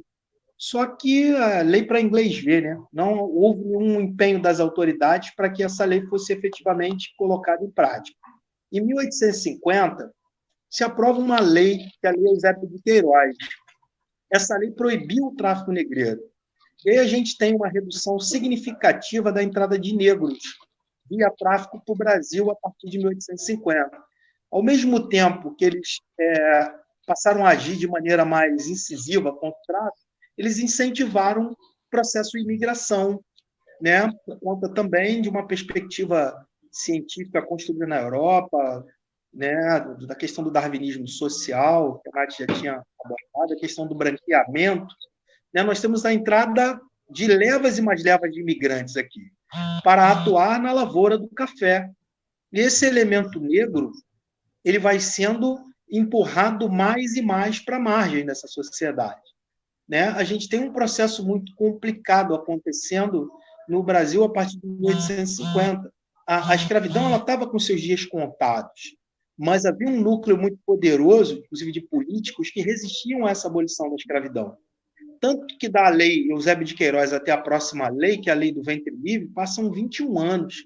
E o debate sobre a lei do ventre livre, ou mais uma lei que visasse caminhar na direção da abolição da escravidão, demora 21 anos, mas só ocorre por conta da participação de alguns elementos negros na Guerra do Paraguai. A questão da nacionalidade, o que esse indivíduo é? Ele é um cidadão, ele é uma cadeira, ele é um objeto, mas ele participou da Guerra do Paraguai. Né? A gente tem elementos no meio militar também se recusando a atuar como capitão do mato, e aí se debate a lei do ventre livre. Porém, cabe ressaltar que já havia uma estratégia dentro das famílias nucleares negras escravas que se davam ao ganho de ajuntar esse pecúlio e conseguir comprar a abolição ou a carta de alforria, melhor dizendo, de um indivíduo em específico dessa família, que era a mulher, a mãe. Porque comprando a alforria dessa mulher, automaticamente o ventre estaria livre.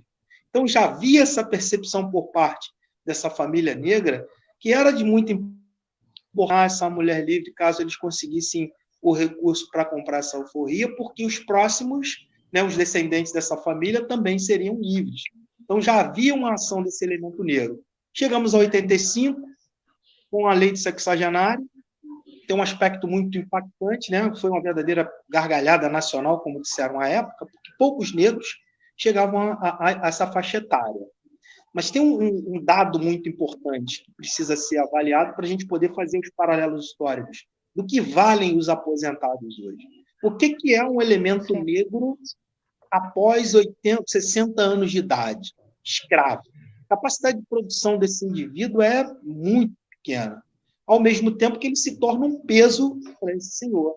Então, esse que conseguiu ultrapassar o prognóstico de vida, que era de aproximadamente 10 anos, esse indivíduo conseguiu sobreviver nas vicissitudes da escravidão, chegava a essa faixa etária, com uma capacidade de produção muito pequena, e se tornava um peso. Então, libertar esse negro significaria para o senhor também se libertar da obrigação de ter que cuidar, de dar abrigo, de dar alimento, de vestir. E aí chegamos à Lei Áurea, de 1888, um pouco mais à frente, um debate sendo feito no início dessa República Brasileira, Lima Barreto, um escritor da literatura brasileira a quem nutro especial carinho, ele pergunta... É aniversário dele hoje, né? Sim. Ele nasceu no 13 de maio, nas Laranjeiras, Barra Nobre, filho de família operária, e ele vivenciou toda essa transição. Se não me engano, o Lima Barreto tinha uns 10 anos de idade quando a Lei Áurea foi assinada. Ele, na verdade, ele não nasceu no escravo. E Lima Barreto pergunta: quem quer ser negro no Brasil? Porque a República ela traz um horizonte bem interessante. O réis públicos, o coisa do povo. Esse cidadão, esse indivíduo, o brasileiro, o conceito de nacionalismo, nacionalidade, cidadania, estava florado por causa da participação na Guerra do Paraguai. A quem seria classificado como brasileiro? E aí a gente tem esse debate.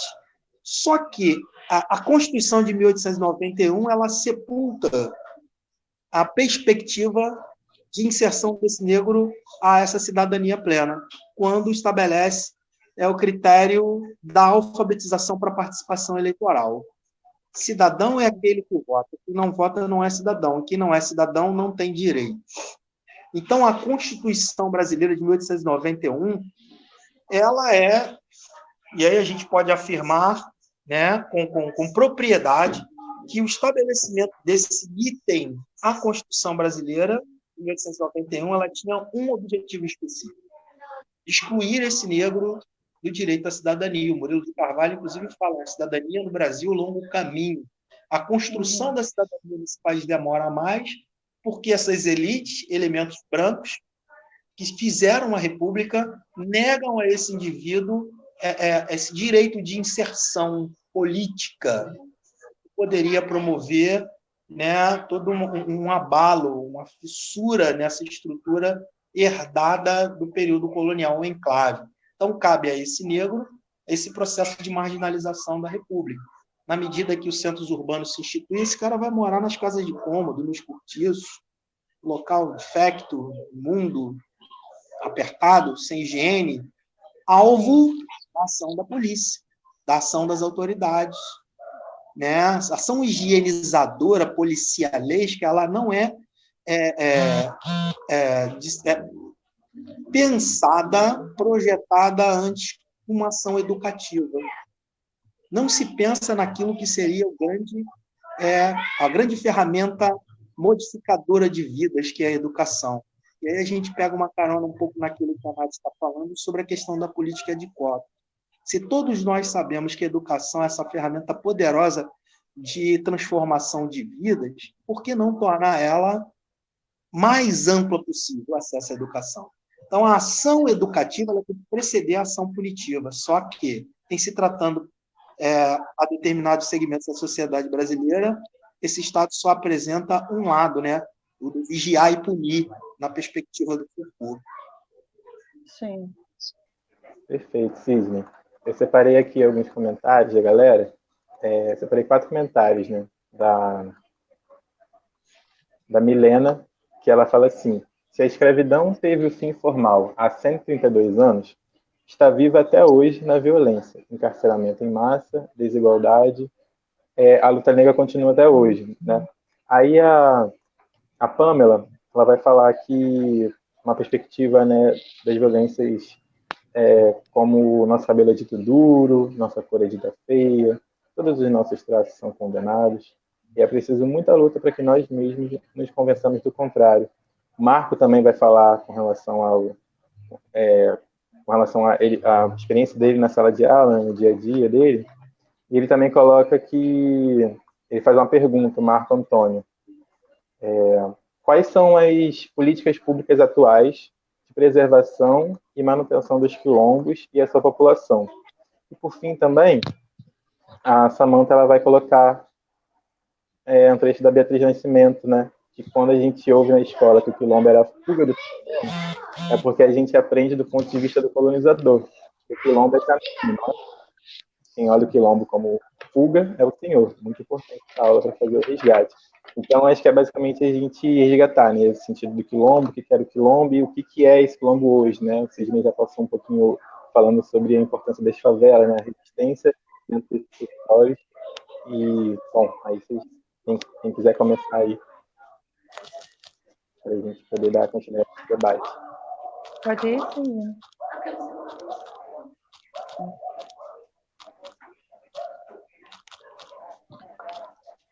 Sidney, quer falar? Eu estou no sequência.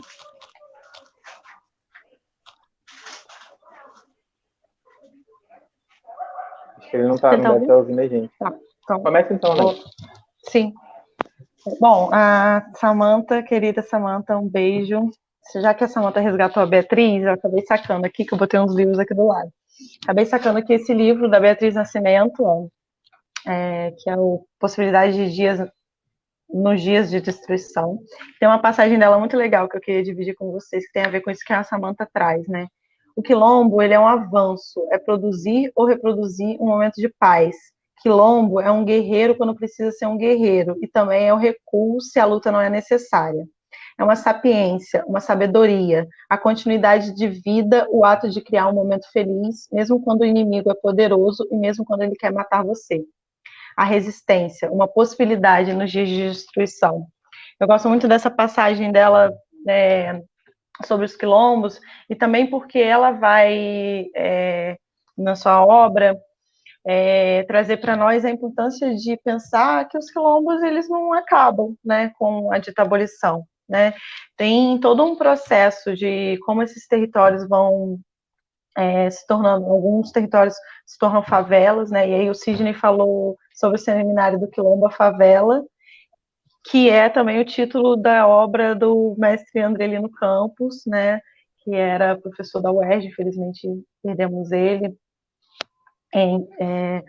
Mas a sua obra, né, nos ensina muito e fala muito desse processo de transição, né? De como alguns quilombos periurbanos tinham quilombos em áreas que hoje são bairros majoritariamente negros, né, como Madureira, por exemplo, São Gonçalo, né, que é uma cidade onde eu trabalhei bastante como assistente social. É uma grande periferia da região metropolitana do Rio de Janeiro, né? O Andrelino também era de São Gonçalo, era professor na UERJ de São Gonçalo, e ele mostra, né, na sua obra que ali também estavam quilombos e que nessa, enfim, toda essa transição, muitos desses territórios, desses quilombos se tornaram o que a gente conhece como favelas, né? Então, acho que a Beatriz traz isso também para a gente pensar como que a favela também é um lugar de luta, né, de resistência, apesar de todas as precariedades, é um lugar onde a gente consegue forjar algumas formas de sociabilidade, solidariedade que nos dão força, né, enquanto povo. Quer falar, Sidney? Eu estou um pouco perdida aqui nas outras perguntas, nos outros comentários que o Matheus trouxe. A Beatriz. Sim, sobre a luta quilombola, né? A gente está num governo que, antes de se eleger, já falava que quilombola pesa arrobas, né?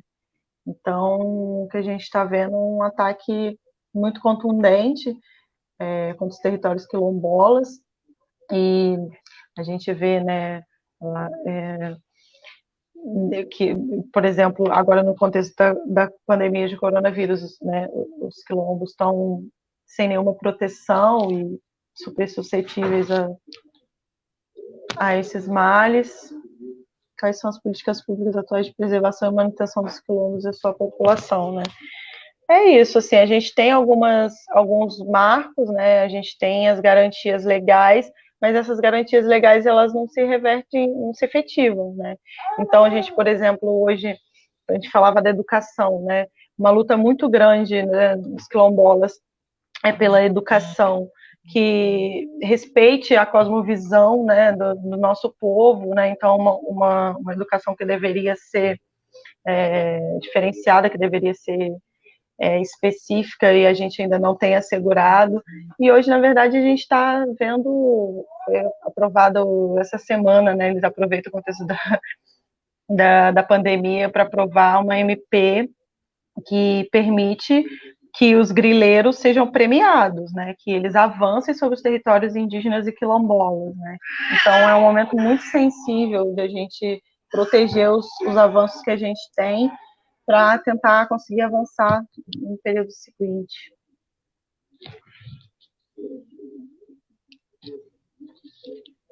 Com você, Cid. Bom, aconteceram sim algumas ações nos governos passados no sentido de preservar a memória, a identidade e a história dos quilombolas, né? Inclusive com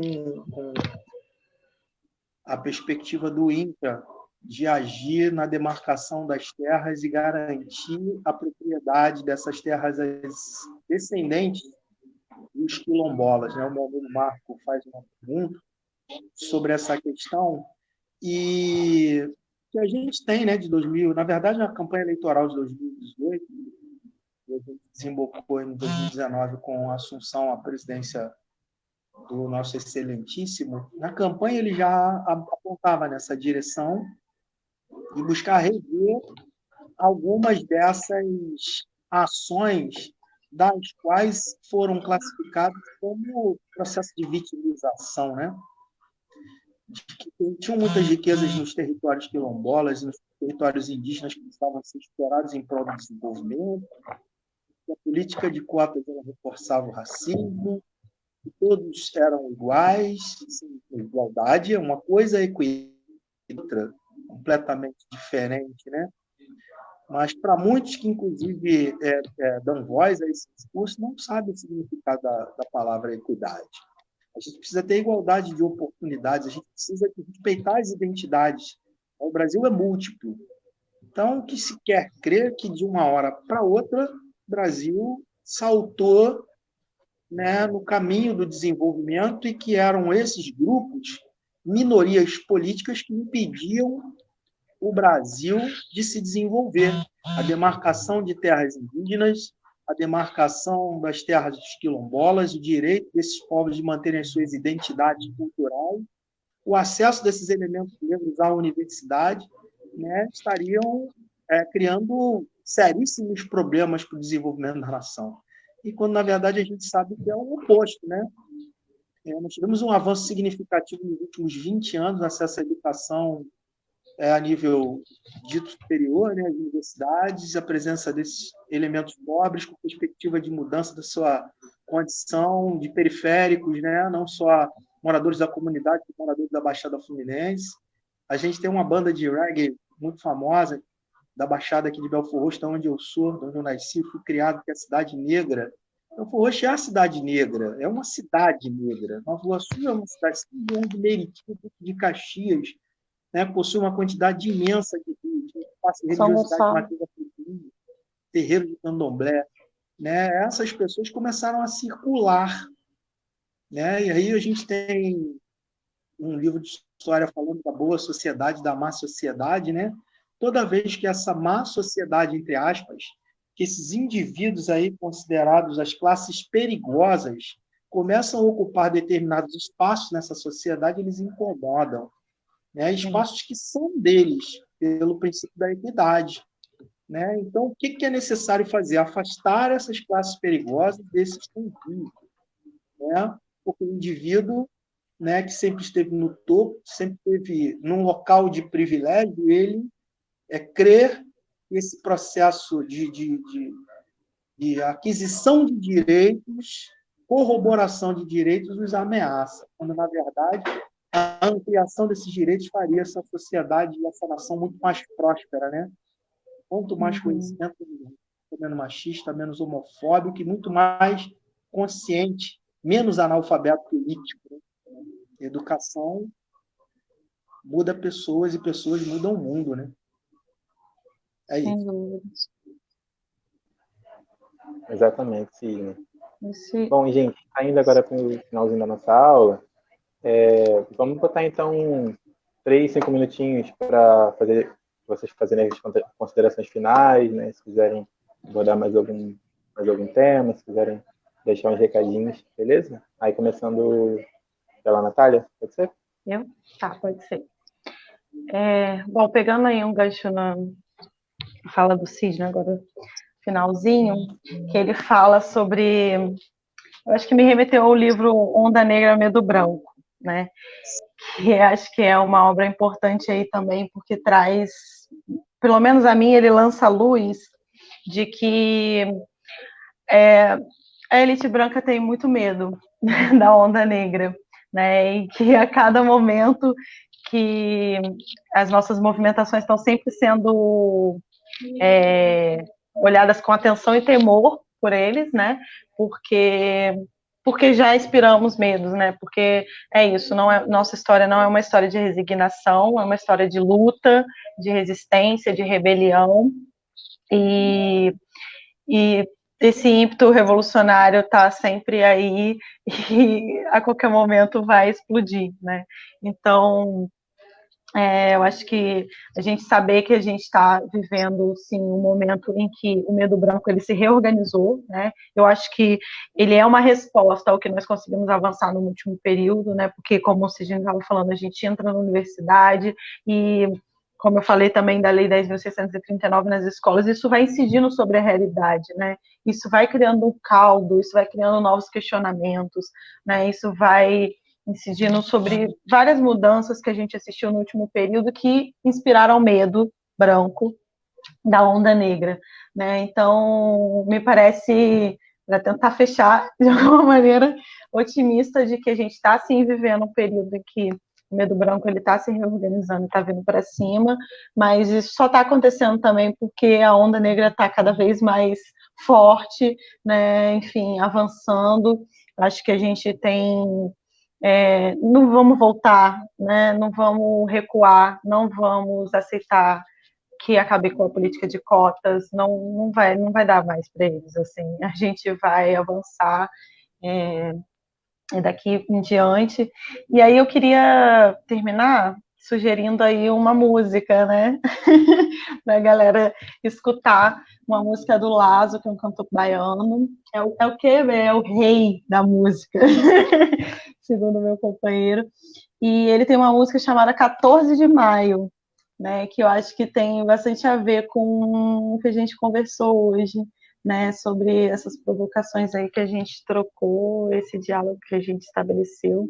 Quero mais uma vez agradecer muito mais nós pela oportunidade de diálogo, né, Sidney, foi maravilhoso te ouvir, uma honra dividir esse espaço com você, espero que seja só o primeiro. E acho que é isso, gente. Muito obrigada, galera, que acompanhou aí, interagiu aqui com a gente. Foi um prazer. E é isso. Estamos juntos aí na luta, cada vez mais engrossando essa onda negra e que eles tenham muito medo mesmo. É para ter medo da gente. A galera tá agradecendo aí, ó, foi incrível. Sua assessora, Samantha, ó, já até colocou a música aqui, ó, depois a gente tem Ah, maravilhosa, Samantha. Ai, assessora, linda. tem a música. Cisne, contigo, 2 minutinhos pra gente finalizar. Então, E aí eu queria. bem bacana a gente poder estar ajudando a construir um projeto maravilhoso. Né? Tem um historiador que fala da história dos de baixo. A gente não faz história de grandes personagens. Há muito tempo já não se faz história dessa forma.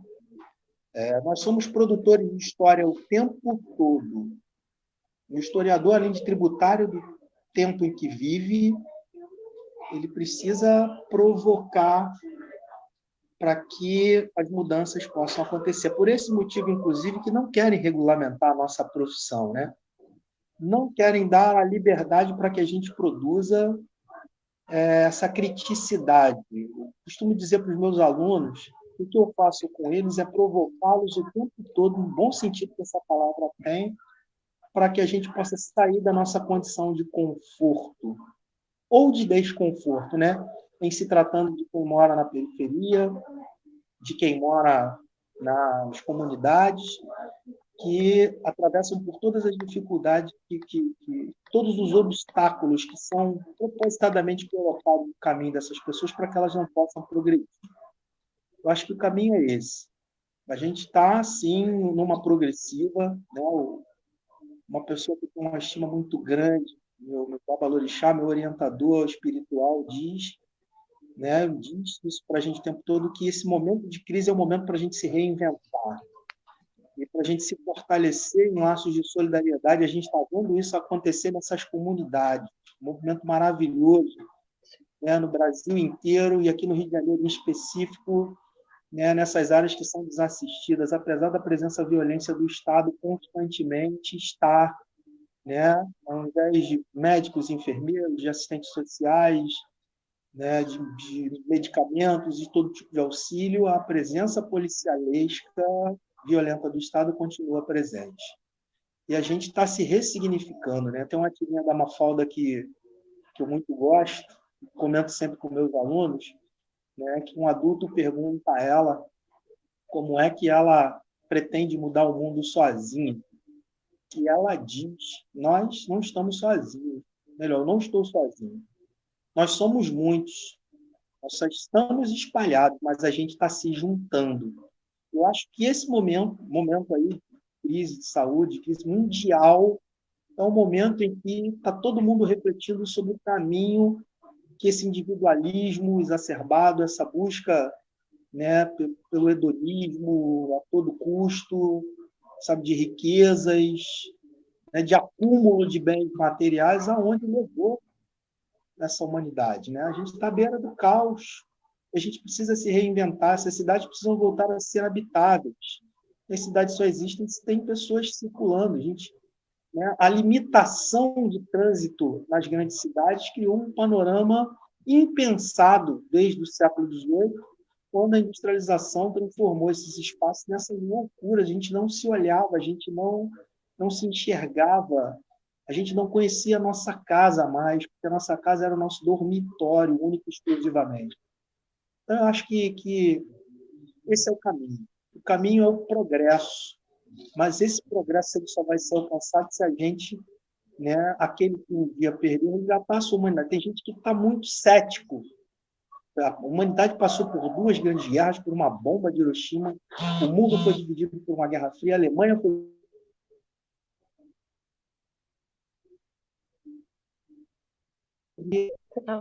Né? Fé é tudo. E acho que mais nós colabora para que esse processo ocorra. Muito obrigado, Natália, também por estar aqui com você. Obrigado, Matheus. Obrigado, mais nós, Pablo, né, essa galera toda, os meus alunos, meus amigos que assistiram a nossa live.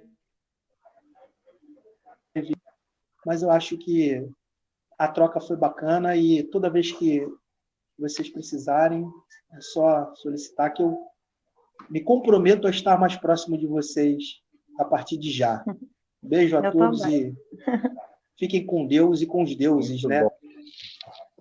Mas Deus. Axé, amém, para quem é de amém. Muito bom, gente. Muito obrigado pela participação de vocês. E, gente, como a Natália estava falando, ela falou sobre como que o racismo escancara, né, fica escancarado nessa pandemia.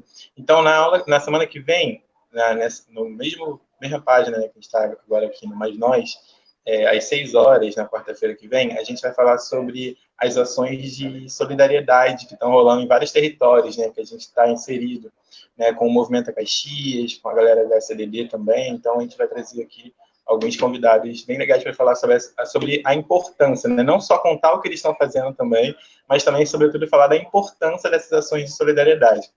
E aí, para quem não conseguiu ver essa aula completa, ela vai ficar salva na nossa página do Facebook, mas ela também vai, daqui a pouquinho, a gente vai subir lá para nosso canal no YouTube. Então, todas as aulas que a gente já fez estão lá no nosso canal do YouTube do Mais Nós, beleza? Então, é só acessar, o link também está aqui, para todas as nossas redes, né, o link está aqui embaixo no Facebook, tá? Nesse linkzinho aqui que vocês clicarem, vai abrir para vários endereços, né, para vocês verem as nossas dicas de estudo, para vocês verem o nosso canal no YouTube, todas as nossas redes sociais.